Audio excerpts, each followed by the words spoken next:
Hadis Abu Hurairah radhiyallahu anhu, dia berkata bahwa Nabi SAW bersabda, antara dua tiupan sangkakala terdapat 40. Ditanya, apakah 40 hari? Abu Hurairah menjawab, aku tidak berkata itu. Ditanya, 40 bulan? Abu Hurairah menjawab, aku tidak berkata seperti itu. Bismillahirrahmanirrahim. Kita lanjutkan bacaan terjemahan Sahih Bukhari Muslim. Lu'lu wal Marjan, kitab kiamat, fitnah dan tanda-tanda kiamat. Bab Dajjal sangat hina di sisi Allah Subhanahu wa taala. Dajjal sangat hina di sisi Allah Subhanahu wa taala, hadis 1859. Bismillahirrahmanirrahim. Hadis Mughirah bin Syu'bah radhiyallahu anhu. Dia berkata, tak seorang pun yang bertanya kepada Nabi SAW mengenai Dajjal selain aku. Sesungguhnya beliau bersabda kepadaku, dia tidak membahayakanmu. Aku berkata, yang demikian karena mereka berkata bahwa Dajjal itu mempunyai gunung roti dan sungai air.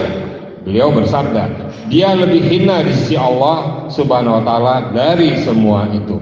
Hadis riwayat Bukhari 92, Kitabul Fitan 26, bab perihal Dajjal. Ya. Kita untuk mendapatkan roti, mendapatkan segala macam rezeki buat kita harus berusaha, harus beramal ibadah. Datanglah Dajjal ini yang memberi begitu saja apa yang kita inginkan. Begitu kita ingin, datang dia sehingga kita lupa. Sepertilah kira-kira maksudnya, dan pada saat itu ulama pun sudah berhilangan satu sama lain. Kemunculan dan lamanya Dajjal di bumi. Kemunculan dan lamanya Dajjal di bumi, hadis 1860. Hadis Anas bin Malik radhiyallahu anhu, dia berkata bahwa Nabi SAW bersabda, tiada satu negeri pun yang tidak dimasuki, didatangi Dajjal, kecuali Mekah dan Madinah, karena tiada satu pintu pun dari pintu-pintu gerbangnya melainkan terdapat malaikat yang berbaris menjaganya. Kemudian Madinah akan terguncang 3 kali sehingga Allah Subhanahu wa taala mengeluarkan orang-orang kafir dan munafik darinya. Hadis riwayat Bukhari 29, Kitabul Fadailil Madinah 9, bab Dajjal tidak akan bisa masuk ke Madinah. Dajjal ini ya seperti itulah, punya kekuatan, kekuasaan, rezeki yang berlimpah sehingga hampir setiap orang akan mengikutinya. Bab dekatnya hari kiamat. Dekatnya hari kiamat, hadis 1861. Hadis Ibnu Mas'ud radhiyallahu anhu, dia berkata bahwa aku telah mendengar Nabi SAW bersabda, seburuk-buruk manusia adalah orang-orang yang masih hidup saat kiamat tiba. Saya ulangi, Nabi SAW bersabda, seburuk-buruk manusia adalah orang-orang yang masih hidup saat kiamat tiba.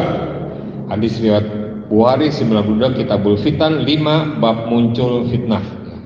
Di hadis yang lain yang juga sahih bahwa orang-orang mukminin dan muslimin itu mati sudah dihilangkan duluan sebelum datangnya trompet kiamat oleh dukan atau semacam asap yang mematikan orang-orang mukminin dan muslimin, sehingga orang-orang tersisa untuk menghadap kiamat adalah orang-orang yang kufur, munafik dan sebagainya.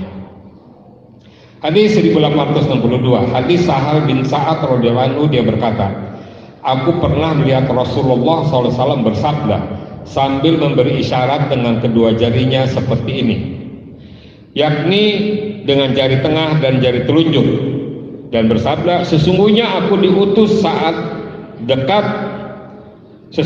diutus di saat dekat tibanya hari kiamat bagaikan ini, jarak antara jari tengah dan telunjuknya. Hadis riwayat Bukhari 65, Kitabul Tafsir 79, bab surat An-Nazi'at. Ya. Konsep waktu dalam Islam itu sangat berbeda dengan konsep-konsep waktu di dunia.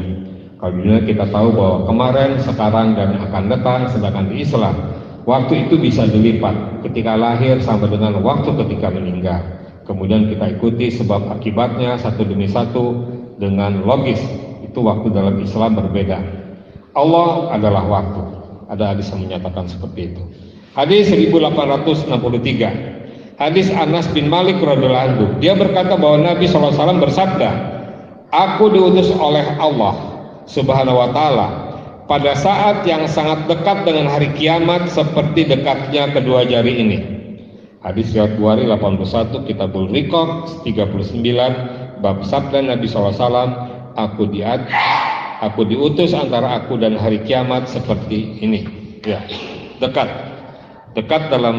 dalam hukum akhirat, bisa ratusan tahun menurut dunia, bisa juga hanya semalam seperti Isra Mi'rajnya Rasulullah, seperti itu. Itu waktu dalam bahasa akhirat. Bab antara dua tiupan sangkakala. Antara dua tiupan sangkakala, hadis 1864. Hadis Abu Hurairah radhiyallahu anhu, dia berkata bahwa Nabi SAW bersabda, antara dua tiupan sangkakala terhadap, saya ulangi, antara dua tiupan sangkakala terdapat 40. Ditanya, apakah 40 hari? Abu Hurairah menjawab, aku tidak berkata itu. Ditanya, 40 bulan? Abu Hurairah menjawab, aku tidak berkata seperti itu.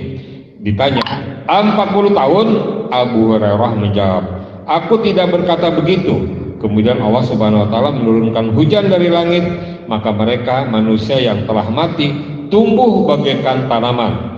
Tiada seorang pun manusia pun melainkan telah usang kecuali satu tulang, yaitu tulang ekor, dan dari situlah manusia disusun pada hari kiamat. Hadis riwayat Bukhari 65, Kitabul Tafsir 78, bab surah An-Naba. Ya. Nanti ketika dua kali tiupan sangkakala, kita seperti ini. Datang ke ruh kita, kemudian kita tumbuh kembali dengan jasad, daging, akal, dan nafsu seperti bagaimana sewaktu diciptakan pertama kali. Jadi semua nyata menurut ukuran duniawi. Kita masuk ke kitab Zuhud, Tawadu, dan Sikap Sederhana.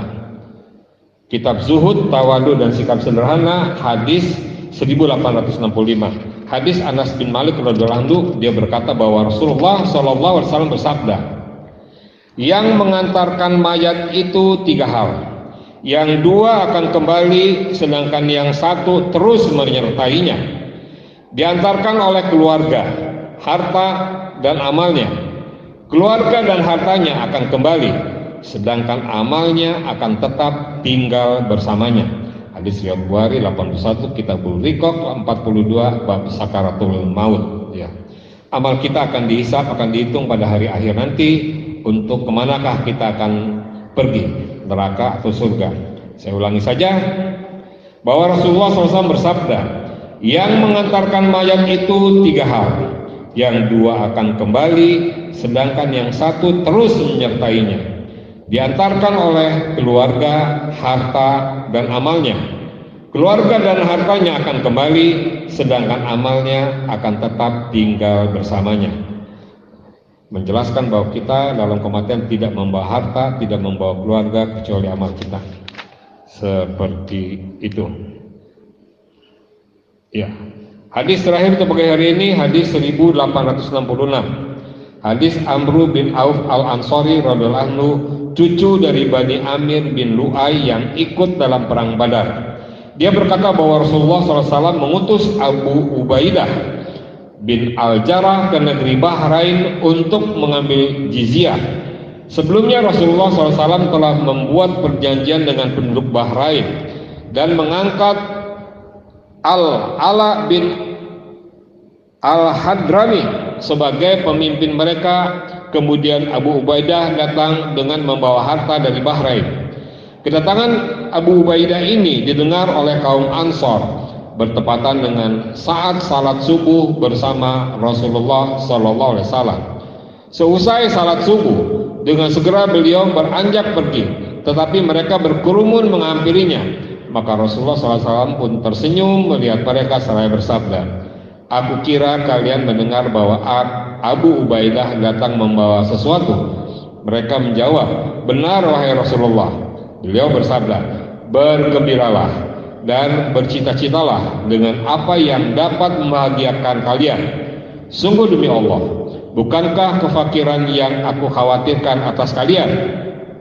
Bukanlah kefakiran yang aku khawatirkan atas kalian, tetapi yang aku khawatirkan atas kalian adalah jika telah dibukakan harta dunia bagi kalian sebagaimana telah dibukakan kepada orang-orang sebelum kalian, lalu kalian berlomba-lomba untuk memperebutkannya, sehingga harta dunia itu membinasakan kalian sebagaimana telah membinasakan mereka.